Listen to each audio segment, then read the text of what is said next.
Tema untuk bulan Juni ini adalah 911. Saya ulangi sekali lagi, tema kita sepanjang bulan Juni adalah 911. Saudara-saudara, ada seorang eksekutif, katakan namanya misalnya James.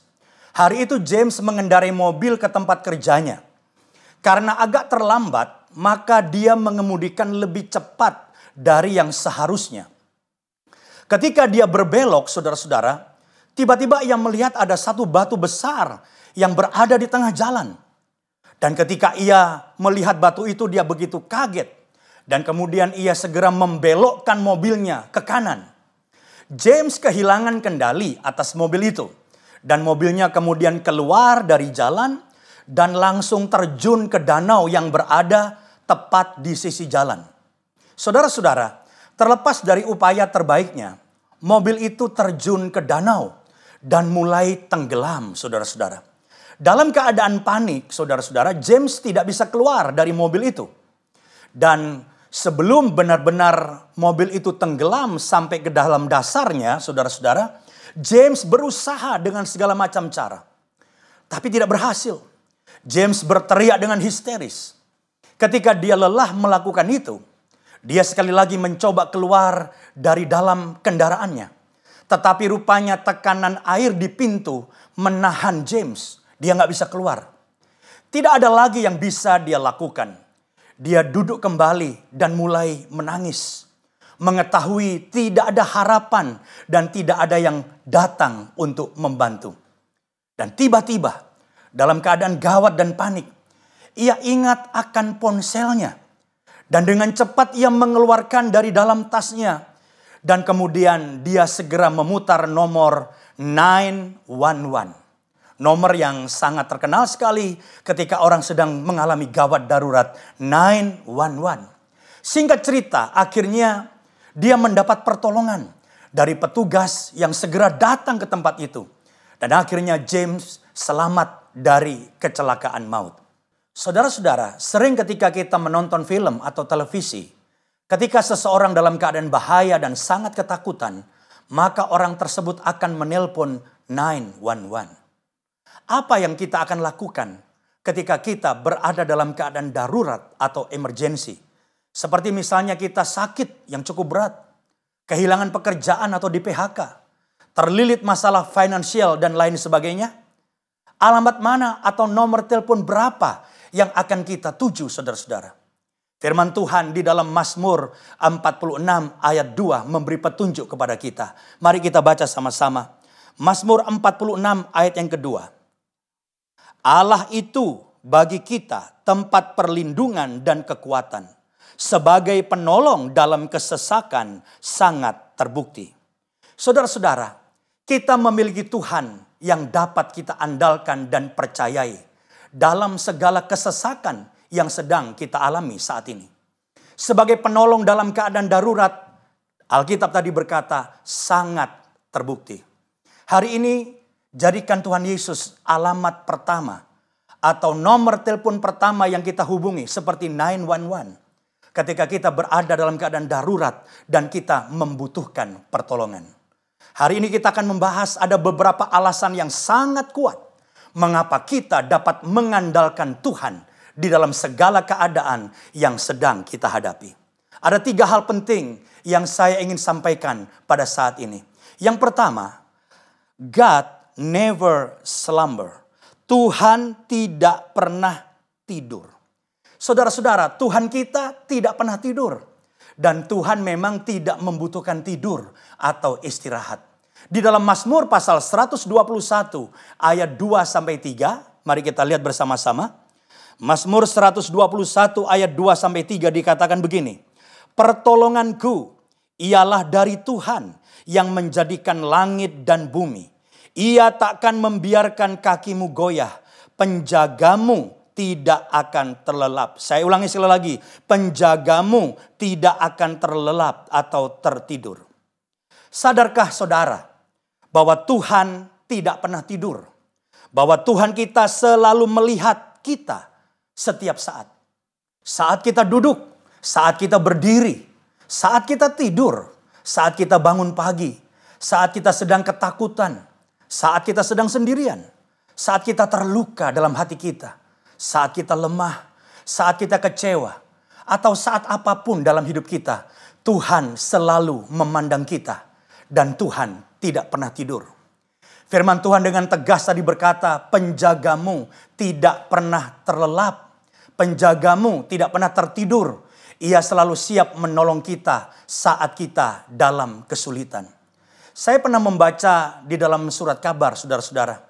Ada seorang suster yang memberikan obat tidur kepada bayi yang dijaganya. Dan berita ini benar-benar membuat geram para netizen, saudaraku. Mereka menjadi marah kepada suster, kok tega-teganya memberikan obat tidur kepada bayinya. Waktu ditanya oleh polisi, saudara-saudara, suster itu menjawab, karena ini bayi begitu agresif dan susah tidur. Sedangkan si suster, saudara-saudaraku, seringkali mengantuk. Dan kalau susternya tertidur, maka berbahaya sekali bagi sang bayi. Karena bisa bayinya kemana-mana, saudara-saudara. Akhirnya si suster kemudian mengambil inisiatif kasih obat tidur, saudara, kepada bayinya. Dan bayi itu tertidur. Saudara, suster yang jaga bayi juga bisa capek. Susternya bisa tertidur, saudaraku. Saya juga pernah membaca sebuah cerita bagaimana rumah pejabat yang dijaga oleh satpam yang cukup banyak. Tapi rumah pejabat itu, saudaraku, satu hari kebobolan. Maling masuk ke dalam rumah pejabat itu dan mengambil banyak barang berharga. Ketika diselidiki oleh polisi, kenapa bisa terjadi? Akhirnya ketahuan bahwa para hansip, para penjaga malam itu kecapean dan semuanya pada ketiduran. Saudara-saudara, kita melihat di sini, suster bisa ketiduran, penjaga yang menjaga rumah kita, rumah pejabat, rumah orang-orang kaya yang banyak penjaganya bisa ketiduran. Tetapi berita baiknya adalah Tuhan bisa diandalkan. Karena Tuhan tidak perlu tidur dan Tuhan tidak pernah terlelap, saudaraku. Hari ini mungkin seolah-olah kita sedang berjalan seorang diri. Rasanya nggak ada orang yang menemani kita. Rasanya nggak ada orang yang mau menolong kita. Dengar saya baik-baik. Kelihatannya saudara seorang diri. Namun di balik layar, Tuhan sebenarnya tidak tinggal diam. Ia mengawasi kita. Tuhan menjaga kita. Dan Tuhan tidak akan mengizinkan bahaya mengancam hidup kita dan menghancurkan hidup kita. Itu sebabnya, apapun keadaan saudara, Tuhan adalah alamat pertama yang bisa kita hubungi. Dia bisa kita andalkan. Karena yang pertama, Tuhan tidak pernah tertidur. Alasan yang kedua, kenapa Tuhan bisa kita andalkan? Karena God never late. Tuhan tidak pernah terlambat, saudara-saudara. Mari kita lihat bersama-sama di dalam Yohanes pasal 11. Ada satu kisah yang menarik. Yohanes pasal 11 ini mengkisahkan bahwa di sini Yesus dianggap datang terlambat. Mari kita lihat mulai ayat 5 sampai 6. Kita baca dulu ayat 5 dan 6. Yohanes 11 ayat 5 sampai 6. Yesus memang mengasihi Marta dan kakaknya dan Lazarus. Namun setelah didengarnya bahwa Lazarus sakit, ia sengaja tinggal 2 hari lagi di tempat di mana ia berada. Saudara perhatikan di sini. Dalam kisah ini kita melihat bahwa Yesus sengaja tinggal 2 hari lagi di tempat di mana ia berada. Ketika Yesus mendengar bahwa Lazarus sakit. Ada apa ini sebenarnya? Kenapa Yesus sengaja tinggal 2 hari lagi? Dan itu sebabnya saudara-saudara ketika kemudian Yesus menuju ke Betania, ke tempat Lazarus, maka di situ terlihat bahwa seakan-akan Yesus terlambat. Karena dikatakan Lazarus sudah mati dan sudah 4 hari dikubur. Coba kita baca Yohanes 11 ayat 21. Yohanes 11 ayat 21 berkata begini. Maka kata Marta kepada Yesus, Tuhan, sekiranya engkau ada di sini, saudaraku pasti tidak mati. Sebenarnya lewat ayat ini saudaraku, Marta ingin berkata, Yesus, Tuhan, engkau datang terlambat. Kalau engkau nggak datang terlambat, engkau ada di sini, pasti Lazarus tidak mati. Jadi di sini kita melihat saudaraku, bahwa bagi manusia, bagi Marta, seakan-akan Yesus terlambat. Tapi sebenarnya bagi Tuhan, tidak ada istilah terlambat. Dan saya ingin tegaskan di sini bahwa Tuhan tidak pernah terlambat. Memang benar Lazarus sudah mati dan dikuburkan 4 hari. Tetapi kita tahu bahwa di dalam kisah selanjutnya, Yesus datang ke kubur Lazarus. Dan Yesus memerintahkan supaya batu yang menutup kubur itu dipinggirkan. Dan kemudian Yesus berseru dengan suara yang nyaring, "Lazarus, keluarlah." Dan Lazarus yang sudah mati 4 hari itu bangkit dan keluar, saudaraku. Jadi saya percaya bahwa Yesus sengaja, di sini dikatakan tadi 2 hari lagi tinggal di tempat dia. Sehingga ketika Yesus datang ke Betania, Yesus seakan-akan terlambat. Tapi saya ingin katakan, Yesus, Tuhan kita, tidak pernah terlambat. Saudara mungkin merasa, Tuhan, kenapa engkau terlambat? Tapi sebenarnya Tuhan tidak terlambat. Tuhan ingin membuat mujizat lebih besar dalam hidup saudara. Yesus tidak sekedar mau menyembuhkan Lazarus, tapi Yesus mau membangkitkan Lazarus dari antara orang mati. Artinya apa?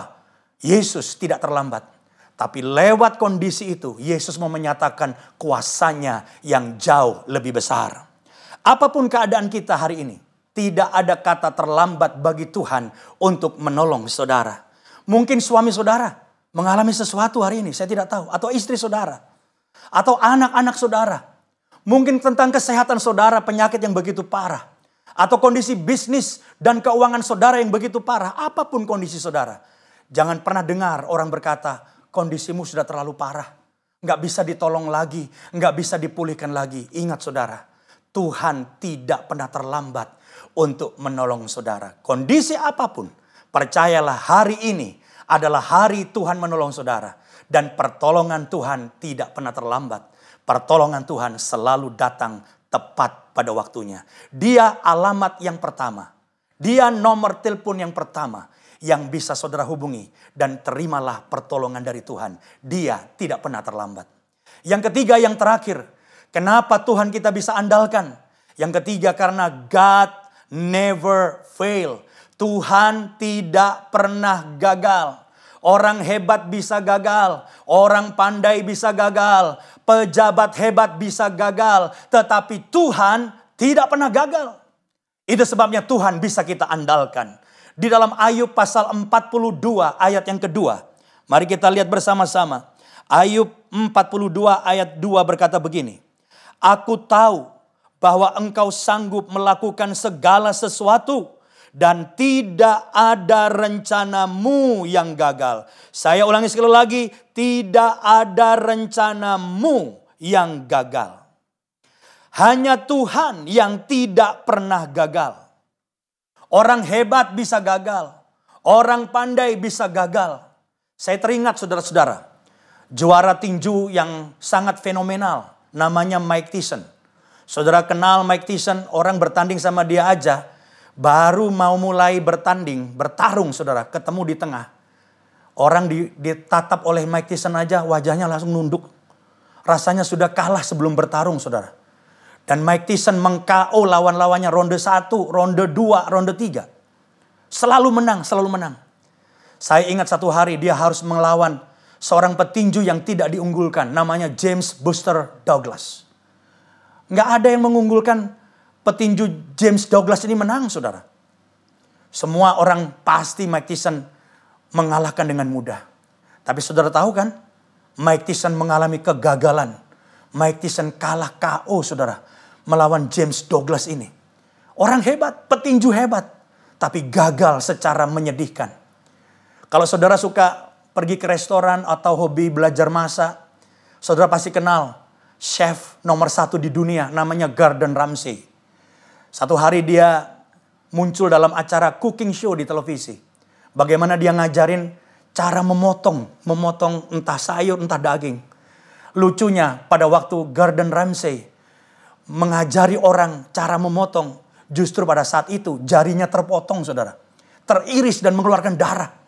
Bayangkan lagi ngajarin motong, kepotong tangannya. Artinya apa? Orang hebat masak pun jago motong sayuran bisa teriris tangannya. Beberapa waktu yang lalu pun kita mendengar berita bahwa satelit milik Indonesia yang dibuat dan diluncurkan oleh China gagal, saudaraku, karena satelitnya meledak, saudaraku, dan gagal dalam peluncurannya. Padahal sudah berulang kali melakukan peluncuran satelit, tapi gagal. Seringkali kita menganggap kita hebat. Mungkin saat ini ada saudara-saudara ibu rumah tangga yang sangat hebat dalam membuat kue. Wah, udah biasa gampang bikin kue. Tapi satu saat tiba-tiba kuenya bantet, saudara. Nggak berkembang, gagal. Mungkin saat ini ada dokter yang sedang mengikuti ibadah online ini. Saudara hebat mengobati orang, mengoperasi orang dan lain sebagainya. Tapi saya percaya, dokter-dokter yang hebat pernah gagal. Sales yang pandai berjualan, oh gampang jualan. Sales yang hebat pun pernah gagal. Intinya dengan kata lain saudaraku, orang hebat, ahli dalam bidang apapun bisa mengalami kegagalan dalam hidupnya. Saya tidak tahu mungkin saat ini, saudara pun sedang terpuruk di titik yang paling rendah dalam hidup saudara. Saudara mengalami kegagalan demi kegagalan. Tidak ada hal yang baik sedikit pun yang saudara lihat. Rasanya tidak ada jalan keluar saudara-saudara. Untuk setiap hal yang saudara usahakan saat ini. Tapi hari ini saya mau katakan kepada saudara. Ada satu pribadi. Alamat pertama yang saudara bisa datangi ketika engkau sedang panik. Berada dalam keadaan darurat. Dan alamat itu adalah Tuhan kita Yesus Kristus. Karena firman Tuhan berkata Tuhan kita tidak pernah gagal. Percayalah kepada Tuhan. Ia selalu punya cara untuk menolong kita. Kalau temanmu pejabat itu gagal, itu biasa karena dia manusia. Kalau temanmu bisnismen yang hebat itu gagal menolong saudara, itu biasa karena manusia bisa gagal. Tapi Tuhan tidak pernah gagal untuk menolong saudara. Tuhan juga tidak pernah salah di dalam mengambil langkah-langkah untuk menolong kita dalam setiap pergumulan dan masalah kita. Dan ingat, dan seandainya semua pintu sudah tertutup buat kita, Tuhan sanggup untuk membuka pintu yang lain bagi saudara dan saya. Karena dia tidak pernah gagal. Dia punya 1001 macam cara untuk menolong kita keluar dari krisis dan persoalan yang sedang kita hadapi. Hari ini, kalau saudara sedang menghadapi keadaan gawat darurat, saudara melihat tidak ada jalan keluar buat saudara, tidak ada seorang pun yang bisa menolong saudara, ada satu nomor telepon yang saudara bisa hubungi. 911 yang tidak akan pernah mengecewakan saudara. Namanya Tuhan Yesus Kristus. Panggillah dia hari ini. Datanglah kepada dia. Karena dia adalah Tuhan yang bisa kita andalkan. Pada akhir firman Tuhan yang saya sampaikan ini, saya ingin mengajak setiap saudara berdoa bersama dengan saya. Serahkanlah semua khawatirmu kepada Tuhan. Percayalah dia Tuhan yang bisa diandalkan.